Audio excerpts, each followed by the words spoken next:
Strážci zákona si pro ní přišli do jiného bytu, kde byla se svými 2 dětmi a jedním mužem. Další 2, Stephen Gage a Stony Ann, byly ovšem nezvěstné. Mitchelle se po krátkém výslechu ke všemu přiznala. Listen to me. I had to beg you to come see me. Is it for real? Mother, listen to me. No matter how much you lie or how your lawyers lie, you know the fucking truth, and it will be proven. Maxine Gavin clearly said it. Are you done, Mother? Listen to me. This is a civil case. It's not a criminal case. We can and we will do it without you. I never tried to say I didn't. I did it, but that is not against the fact that they were never there for their children. I had to struggle with them all the time. They were never there. You get Stephen, your you know we had to beg you. Me, Stephen, all of us used to cry for you, nigga. You're not going to be able to stay in your room. Sick of this shit.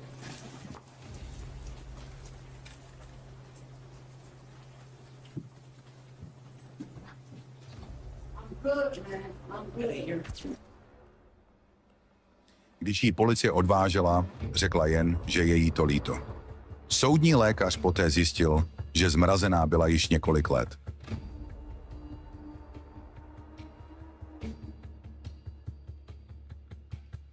Proč k této dvojité vraždě vůbec došlo? Z poměrně bizarních důvodů.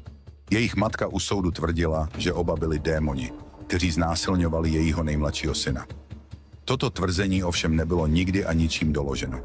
Jen ona sama tvrdila, že jednou svého syna nachytala, jak pomocí panenek simuluje sexuální aktivitu.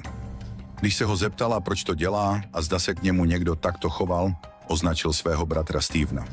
Blair ihned běžela do jeho pokoje, aby ho konfrontovala. Steven se jí prý k tomuto jednání přiznal. Následně ho začala bít pěstí a kopat. Poté mu na hlavu položila pytel na odpadky a začala ho dusit, dokud neztratil vědomí. Následně polévala jeho intimní partie vařící vodou, dokud se mu nezačala odlupovat kůže. Jakmile nabyl znovu vědomí, přinutila ho vypít čistící prostředek, na tomu omotala kolem krku opasek a zvedla ho do výšky se slovy: Jak se mu to líbí?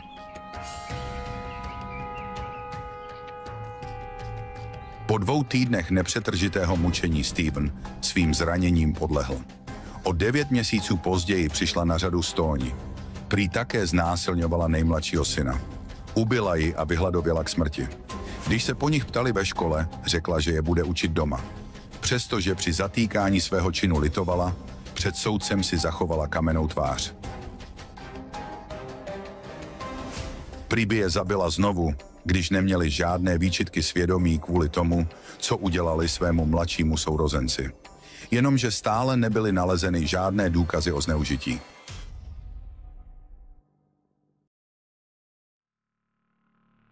Ženě tak byla odebrána rodičovská práva a děti byly umístěny do náhradních rodin. Za své činy si Blairová odpykává doživotní trest bez možnosti podmíněného propuštění.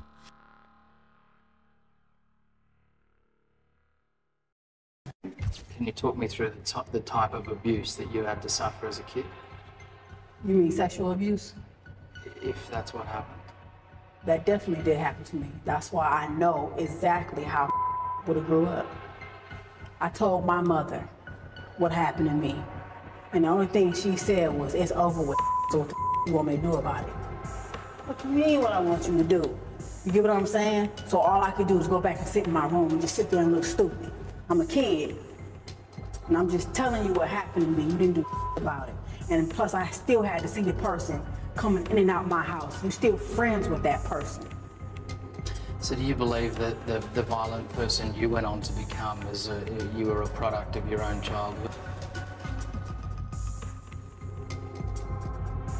Yeah, everybody have choices, so I can't just blame all that on my mom because I was still an adult.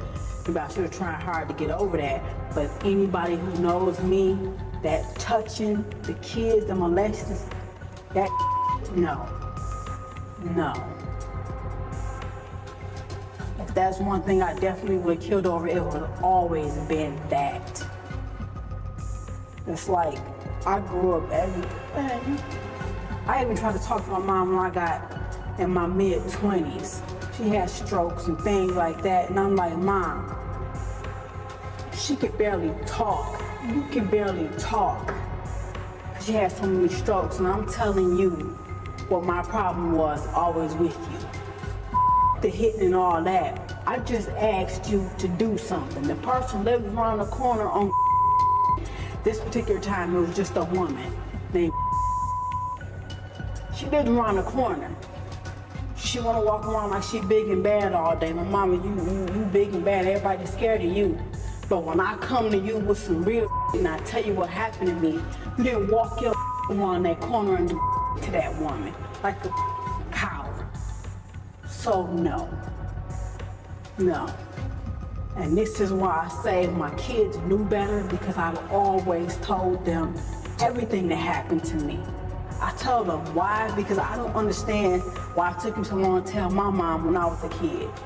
You never talked to me about like this, but when I did come to you, you didn't do it. So I always made sure I told my kids this. I told them what happened to me, how it happened to me, how it made me feel in detail. And I say, if anybody ever touches y'all, you better tell me.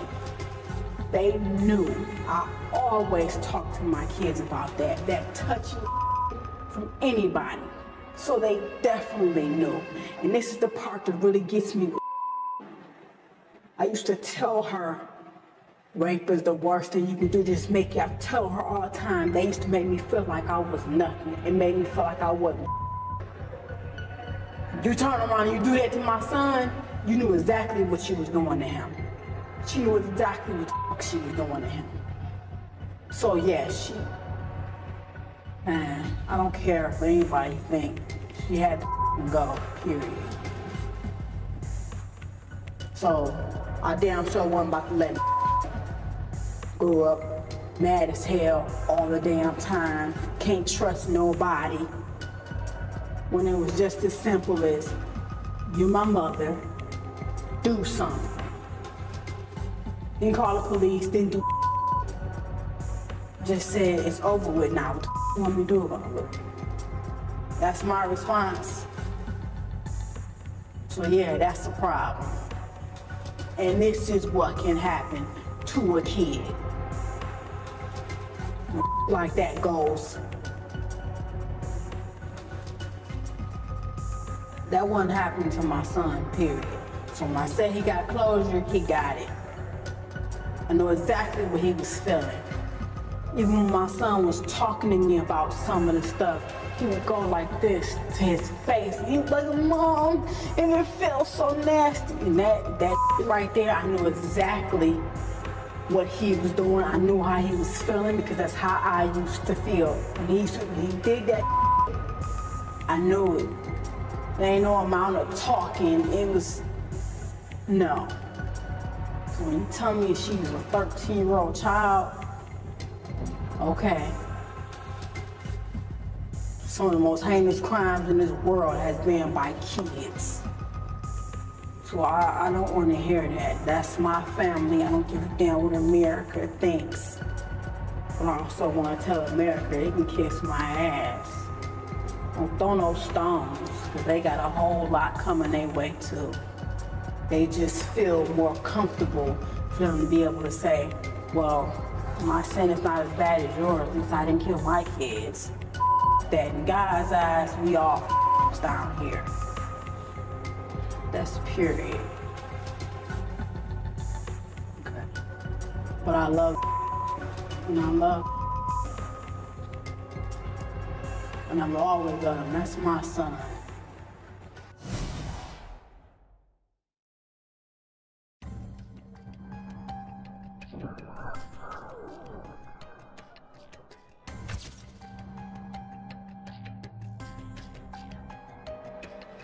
Angela Simpson, jedna z nejznámějších vrahů v historii Arizony, mučila, škrtila a rozřezávala postiženého muže, Terryho Neelyho. To vše proto, že měla podezření, že by mohl pracovat s orgány činnými v trestním řízení jako práskač neboli policejní udavač. V srpnu 2009 brutální vraždu odhalila policie ve Phoenixu. Poté, co bylo hlášeno, že hoří odpadkový koš, úřady uvnitř objevily spálené lidské ostatky. Testy otisků prstů ukázaly, že ostatky patřily Terrymu Nealimu, obyvateli místního zařízení asistované péče. Krátce po příšerném objevu se Simpsonová, která už byla za mřížemi za nesouvisející obvinění, přiznala k zabití Nealiho. A její nelítostná zpověď byla tak mrazivá, že pomohla inspirovat fiktivní psychopatickou zabijáčku Villanelle v thrillerové sérii Killing Eve. Angela, I've seen previous interviews and I've with police, and one of our colleagues talked to you once upon a time. You're very upfront. Very much. About talking about this killing. Right. You murdered this man. Yes. You tortured him. Of course. There is no ambiguity, and there is nothing you want to... In court today you said you're not here to pretend to be remorseful. Of course not. Why would I do that? Are you remorseful? Not at all. Why? Why would I be? Well, why did this man deserve to die? You claimed he was a snitch. Well, what proof do you have of that? He told me he was a snitch. He told you. On many occasions. But that really doesn't matter. Why did you guys want to kill me? Phoenix wanted to kill me. What's the difference? Everybody has a reason to kill. My reason might not be good to you, but your reason wasn't good to me. So. The incident, can you tell me anything about what happened during those 3 days while you were... What do you mean? No. I took him to my house, walked him down the street. I don't know why the media acts like the motherfucker couldn't walk. He walked very well. Walked him upstairs, kicked his ass, and killed him. And again, your belief is that he was a snitch because he told you... you claimed that other people had been killed in that same part. You had killed other people. Have you killed other people? No, I've never killed anyone else. So that was something, just talk. Right. How do you feel about spending the rest of your life in prison? You know, I got a lot of family in prison, and I'm okay with that. I'm okay with that. Yeah. I got many sisters in prison. I can't wait to see them. It's really not that much of a punishment to be sentenced to spend my life with my family. And you don't want to talk about your past, but your lawyer said that, you know what, in sentencing you, the judge should bear in mind that you've had a really tough life. I started being hospitalized at 10 years old. I have a mental history from 10 years old until present, so yeah. When you say mental history, I mean, do you care that anyone feels sorry for you? Do you want anybody? Feel sorry for me? Yeah. Should the people who are watching this say because she had a bad childhood? Of course not. Because she had as mental illness? Of course not. No. That we should feel some sympathy for you? No. You would not have that? I want no sympathy. No. What then? Do you care what anybody thinks? No. Angela Simpson and what you have done? I don't. It's, again, your candor. I've interviewed people who have committed murders before, and usually they sort of prevaricate or they this or that. You're about as direct as it gets. Right. Why is that? It's only fair. I expect you to be the same way. Okay. Do you think that it was fair today? It was justice in that courtroom?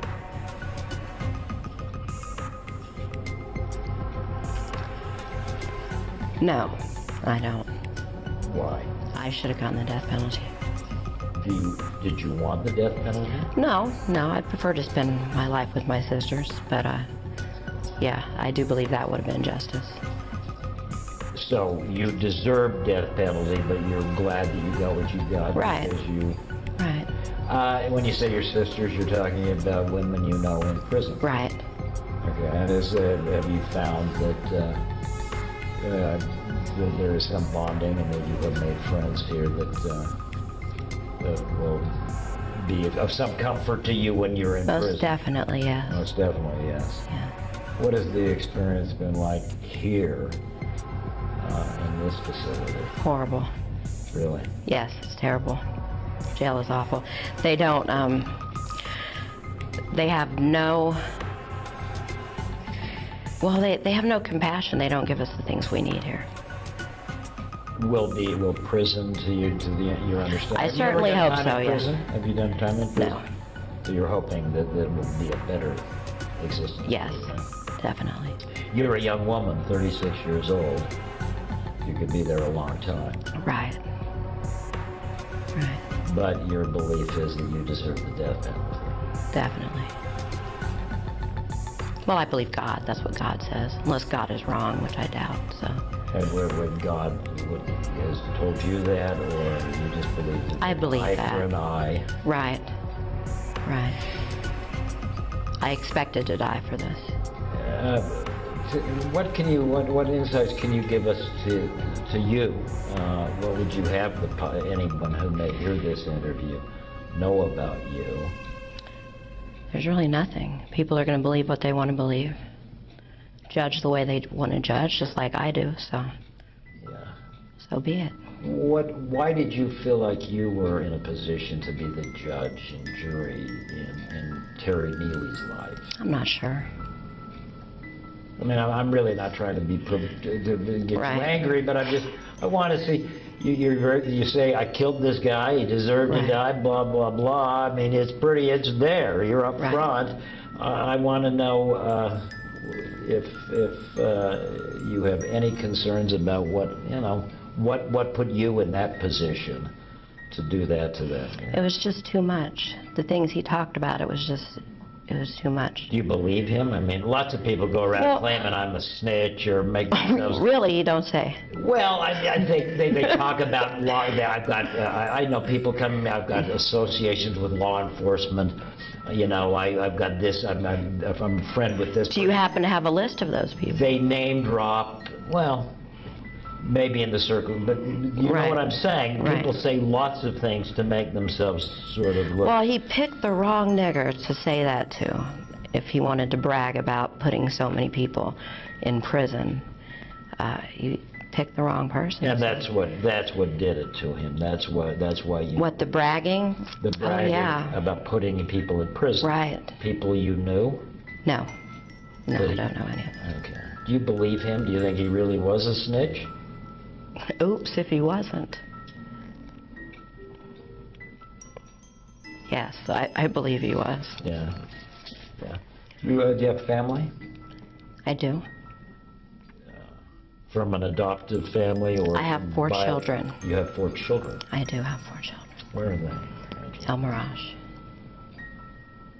What is, how are they doing? And how is it for you to be separated from them?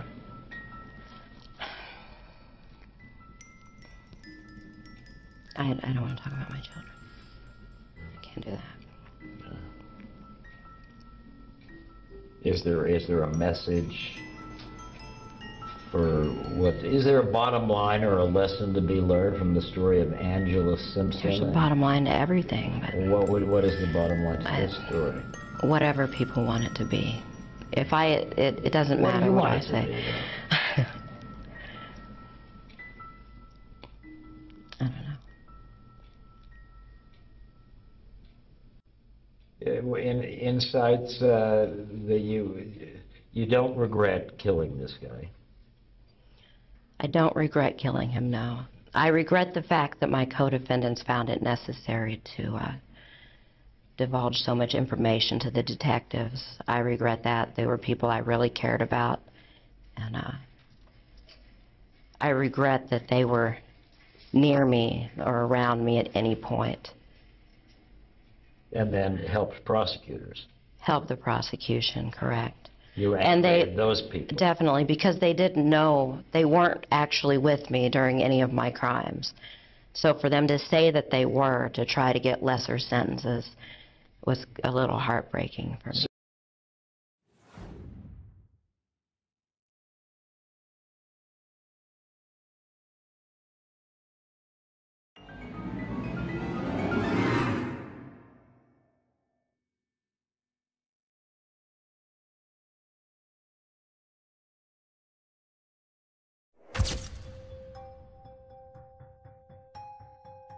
Elizabeth Diane Downs je Američanka, která 19. května 1983 zavraždila svou dceru a pokusila se zavraždit své další 2 děti poblíž Springfieldu v Oregonu.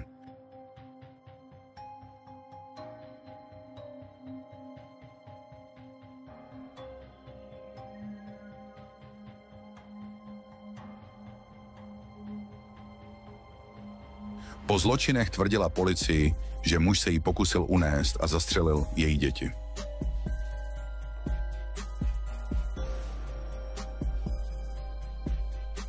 Byla odsouzena v roce 1984 a odsouzena na doživotí s možností podmínečného propuštění po 25 letech. V roce 1987 krátce utekla, ale byla rychle zajata. Downs bylo opakovaně odepřeno podmínečné propuštění a psychiatři ji diagnostikovali s narcistickými, histrionskými a antisociálními poruchami osobnosti, přičemž jeden ji označil za deviantního sociopata.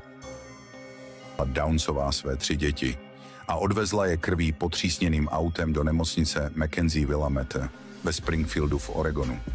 Po příjezdu byl Danny ve věku 3 ochrnutý od pasu dolů. Christy, 8, utrpěla invalidizující mrtvici a Cheryl Lynn Downs, 7, byla mrtvá. Sama Downsová byla střelena do levého předloktí. Tvrdila, že ji na venkovské silnici poblíž Springfieldu v Oregonu ukradl cizí muž, který jí a děti postřelil. Vyšetřovatelé a nemocniční pracovníci však začali mít podezření, protože usoudili, že Downsové chování bylo příliš klidné na osobu, která právě zažila tak traumatickou událost. Učinila také řadu prohlášení, která policisté i pracovníci nemocnice považovali za vysoce nevhodné. Downs tvrdila, že na cestě domů z domu přítele se rozhodla vzít domů scénickou cestou. Všechny její děti spaly a Downs tvrdila, že během této jízdy domů kolem 22 hodin viděla podivného muže stojícího na silnici a značící ji, že stopuje. Řekla, že zastavila a vystoupila, aby si s mužem promluvila. Popsala ho jako huňatého, chlupatého cizince. Poté okamžitě požadoval, aby mu dala klíče od auta. Downs tvrdil, že odmítla a dostali se do fyzické potyčky, která vyústila v jeho střelbu do její levé paže. Poté otevřel dveře na straně řidiče a zastřelil všechny její 3 děti.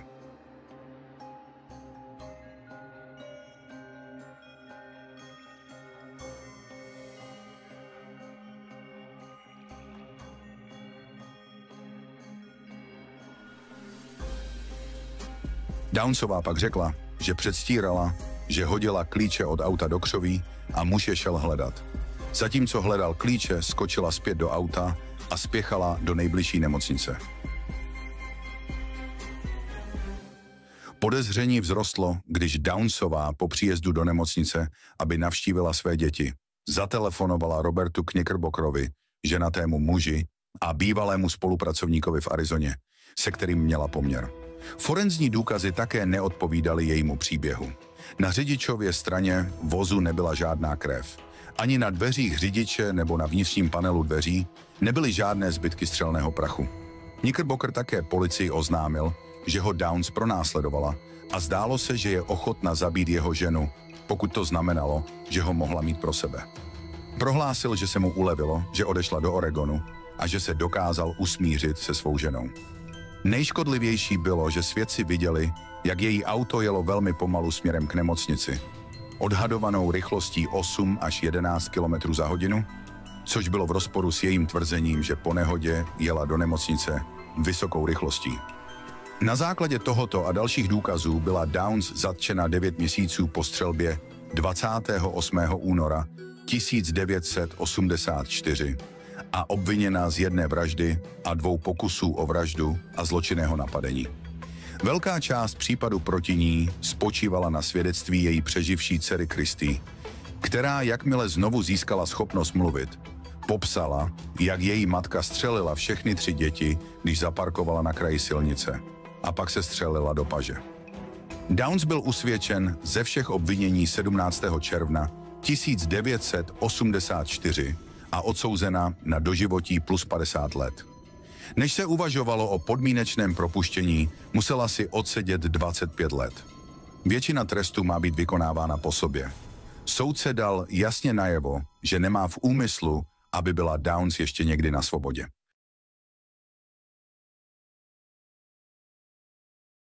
My psychologist, it's very hard, it's very tearful. There are a lot of memories that, I don't know. A lot of people, when something traumatic happens to them, they suppress it immediately. I kept those memories because I knew that I was the only person that was going to be able to tell them what happened when we got to the hospital. And when I got there, the first thing I said was call the doctors. Second thing was the blood type. Third thing was call the cops because they've got to find him. And so I had to remember as much as I could remember. When this man shot my daughter, my first reaction was to snap back to my childhood, to the pain that had happened to me back then, my marriage, my entrapment by society. This man was bigger than me. He was stronger than me. He had more power because he had a gun. He was in control and I was not. And there was nothing I could do. And I stood there and I looked at Christy reaching, and the blood that just kept gushing out of her mouth. What do? You just stand there trapped. And then the gun kept firing and firing and firing. And it was monotonous. It just kept going. It was like a slow motion picture. And then he swung around towards me, and this is something that I did not recall when I was explaining to the cops, because it wasn't like a movie when I was telling them. I was telling them what happened, the important details. He shot my kids, I pushed him, I ran. And when he swung around, he was pointing, when he swung around, it hit the tips of my fingers. The gun hit the tips of my fingers, and that snapped me. And I went, wait a minute, I'm not trapped by society. I don't care if he is bigger. If I stand here and I say, yeah, here, take the keys. I mean, there's nothing I can do. You win because you have the gun. My kids are gonna die. And I'm not gonna let my kids die. And so instead of giving him the keys, I feigned throwing the keys. He did not take time to point the gun and shoot me, obviously, because he would have shot me the same way he did the kids. When he was swinging in the direction of the keys, firing the gun, he hit my arm. Everybody says, you sure were lucky. Well, I don't feel very lucky. I couldn't tie my damn shoes for about 2 months. It is very painful. It is still painful. I have a steel plate on my arm. I will for 1.5 years. The scar is going to be there forever. I'm going to remember that night for the rest of my life, whether I want to or not. I don't think I was very lucky. I think my kids were lucky. If I had been shot the way they were, we all would have died, except maybe Danny. What haunts you the most about that night? What do I see most is blood coming out of Christy's mouth, because that's what I see. I can't see Danny, and I can't see Cher. Sherry was laying on the floor, and driving to the hospital, I don't know the sounds that were made at the initial shooting because I was on the outside, and all I could hear, I can't hear anything but gunshots. And I can see things, you know, that's it. Driving to the hospital, I can smell blood. I can not hear Cheryl. Cheryl's not making a sound. Danny is just crying real soft. So that sound stays in my mind, and the fact that Christy's choking, and then I'm yelling at her, I'm screaming at her to roll over on her face, because I was trying to keep her from choking on her blood, and it just didn't dawn on me that she was shot in the chest and that the blood was coming from her chest, not going down into her chest. How did your childhood affect you? Everything that happens to you as a child contributes to how you turn out as an adult. To be honest, it made me a better person because I know all the mistakes. I know what not to do to my kids. I know what to avoid. One thing is to not be married. And that may seem very harsh, but I honestly don't believe that children need fathers. And they're nice to have around sometimes when they can do things to help you, but when they are mentally abusive, when they are harsh, and the way my ex-husband was, they're more a deterrent to the children than a help. And unless you can find a good father, there is no need for them. Did your childhood affect your attitude toward men? That has a lot to do with it. That had a lot to do with it for many years. I hated men with a passion. But yeah, I hated men for a long time. That's why I met Steve. That's why I married Steve because Steve did not seem to be that way. Steve was always on his best behavior. He does the thing that most people do when they're dating, and that's put their best foot forward. Yep. You're nice, they're punctual, they're everything they're supposed to be. And then you marry them, and it's, hey, Diane, can you let yourself in? I have to run down and look at a car. Yeah. That's what he did on our wedding day. And actually, I found it out the day I got married, and then within the next 2 months after that, I found out that Steve was exactly like my father. But it took me 2 years, 3 years to finally say, I can't take it anymore. He really, really is. He's not going to change. I am a person that believes that everybody's going to change for the better, given the right circumstances. If you be a good wife, if you don't nag, if you love them, if you're always there when they need them, if the food's always ready, if the house is always clean, they're going to change. He didn't change. And that's why, even though we were married for 8 years, only 3 of it was not tolerable. It wasn't tolerable, but that was the only 3 that I tried. After that, I quit because I didn't want to be married anymore. Diane says her marriage with Steve Downs deteriorated when friction arose over an unexpected pregnancy. Okay, after I had Christy and after I had Cheryl, Steve had a vasectomy. It didn't work. And he never went back to get checked to see if it worked. He just figured doctors know what they're doing, it must have worked. So after, I think it's, you're supposed to wait 10 weeks, be on some kind of contraceptive for 10 weeks, and then you're safe. And then you check. But you're supposed to check, yeah. He never went back because he was just too busy, and the doctor probably knew what he was doing. Well, I got pregnant, and I knew that I wasn't messing around with anybody, and that if I was pregnant, because I know what being pregnant feels like, I know how I got that way. And I told him about it, and he gave me heck. Oh, he was is just Danny furious. or is Danny not? That was the child that I aborted. Steve put me through hell with that one, and I had an abortion. Cheryl was colicky, Steve was bitching. I made Steve go back to the doctor or shut up. Don't accuse me until you know. The doctor said, yeah, you are fertile. I guess I goofed up. Come on in and we'll go ahead and do it again. Well, I was pregnant. So I was 20 years old, had 2 kids. Cheryl was colicky. My husband was a bastard. I'm sorry. And I had an abortion. And it was something that did not bother me for 2 years. And then I was at a fair in Arizona. I walked past a Right to Life booth, and they told me at the time that I aborted that I was 6 weeks. And I figured 6 weeks, that is a condition. You are not pregnant, that is a condition. It's a little ball of slime, you know, no big deal. It's a fetus is slime, I figured. I saw a 6-week fetus. That baby had arms, legs, fingers, toes, a head, eyes. That was a baby. It was a human being, and I killed it. And I felt so horrible about it that I had killed somebody like that. I didn't kill it myself, but I hired a doctor to do it. Yeah. And so I asked my husband to have his vasectomy changed, reversed. He refused.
Napkins here, napkins here. I don't think I've met you before, have I? No.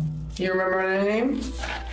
Coolness. Coolness. Really? Swear. That's probably why I was class clown 25. Miss Coolness. That's a pretty Miss Coolness, Shannon Coolness, whatever you want. That's pretty. I mean, you look familiar. Yeah? But I couldn't like. I had to use the little girl's room. Okay. He'll be right back in with you. So. Don't spend the drink. I won't.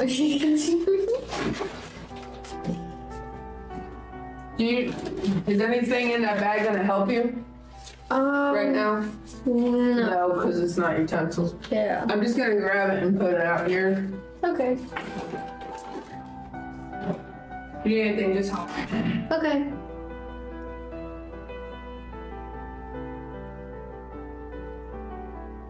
Then we went into the house. And before you did that, did you and Johnny meet up somewhere at a park or something and talk about what was going on? We went to Peachridge Park and we talked about it. At first, it wasn't my idea at first. He was just talking about how we could like run away together, you know, that kind of like dream. And he asked me, he was like, would you kill your grandparents? And I kind of like hesitated for a minute.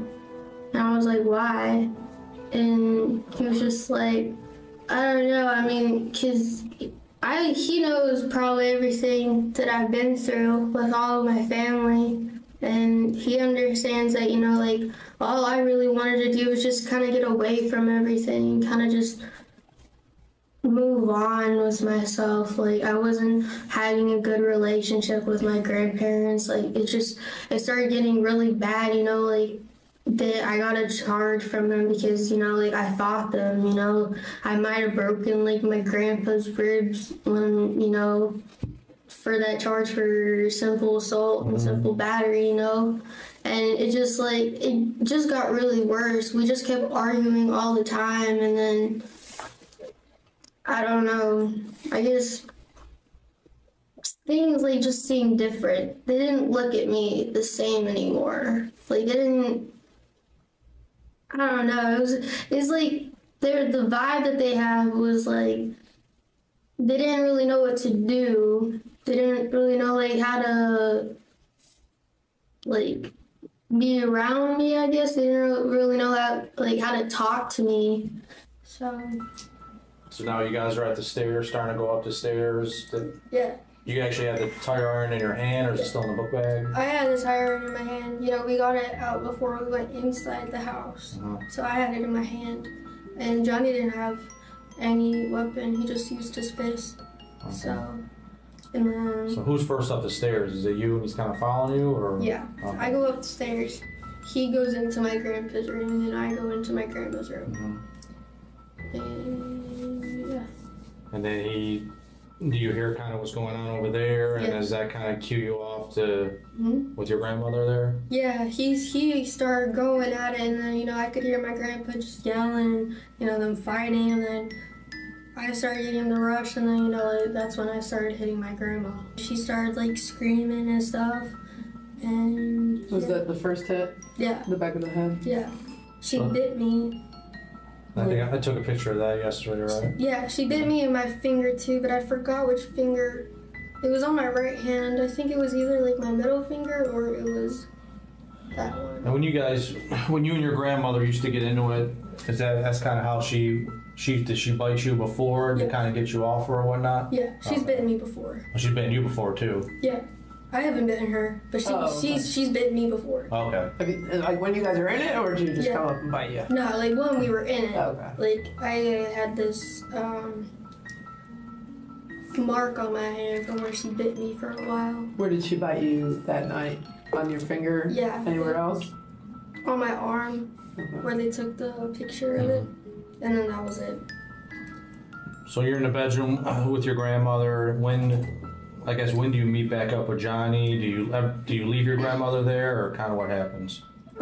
So I started hitting my grandma, and I already had duct tape, and then, you know, Johnny's doing his thing, and, you know, I stopped hearing Johnny doing whatever, and so he comes in the room with me and my grandma, and, you know, he helps me, like, tie up my grandma with the duct tape, and... How did you do that? Is it just her hands, or? I got her hands, I got her whole head, and then I got her ankles. Okay, with her hands, I guess. Just behind her back. Just like this? Yeah. Okay. And Johnny helped you tie her up? Yeah, I mean, I mostly did it, but I needed, like, a little bit of help because, you know, she was, like, you know, moving around and stuff, and then, so he helped me a little bit, and then he went back into my grandpa's room, and then... What were you doing when you went back in your grandpa's room? I was still with my grandma, and then... In her room? Yeah, and then I dragged her into my grandpa's room, and then Johnny asked me to go get some knives. So I got some knives from downstairs in the kitchen, and I got 3 big butcher knives. I asked her for the code to her safe, because I already knew that she had a safe in her closet. I just didn't know it was in the safe. So, I mean... Did she tell you? Yeah, I mean, like, she kept saying, like, I'll give you money, I'll give you my keys, you know, I'll give you anything you want.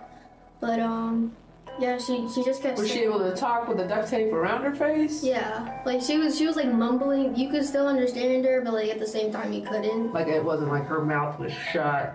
Like, yeah. Almost as if... It was like that. Okay. Almost as if, like, she could still move her mouth. Yeah. To make the words sound the same. So we left my grandma sitting there on the floor, and then I got the code to the safe. So Johnny's watching my grandpa and my grandma, and I'm over. How'd you get that code? Did she tell you guys, or? She told us. Okay. So she told us the code, and, you know, I went in the closet because that's where they kept the safe. So, you know, I go in there, you know, I'm checking out all the stuff, and I grab the book bag, and I just start stuffing the book bag with everything, you know. Like, there was envelopes just filled with money. There was probably about, like, $1,000 that we found in that safe that they were just saving. And... Did you know about that money, or you just said no?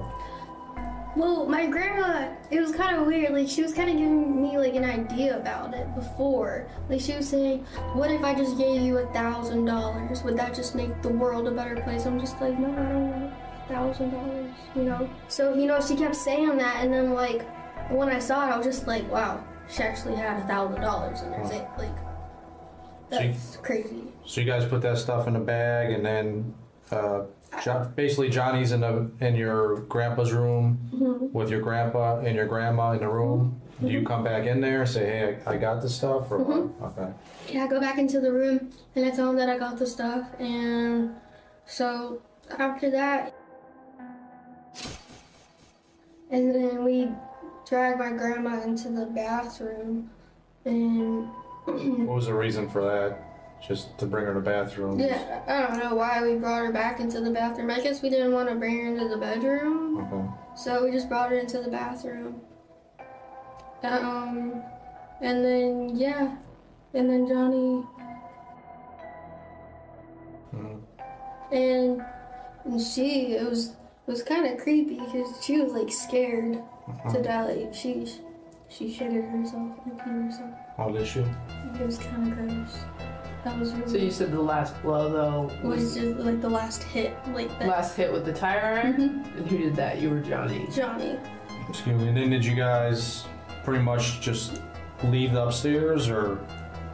Yeah, well, we were just... After that, then we closed the doors, and then we were just taking around, seeing if everything was okay, and then I started grabbing my clothes and start stuffing bags with my clothes, and then Johnny's, you know, walking around doing his thing, checking to make sure that they were both dead, and checking to make sure if we didn't forget anything, and yeah, then we left, and then we came back to the house. When you guys left, where'd you guys go to? We went over to, like, Kroger or Publix to go get something to eat, and then we went back to that. As you know, I'm a cool dude. So is she, okay? I've been doing this longer than you've been alive.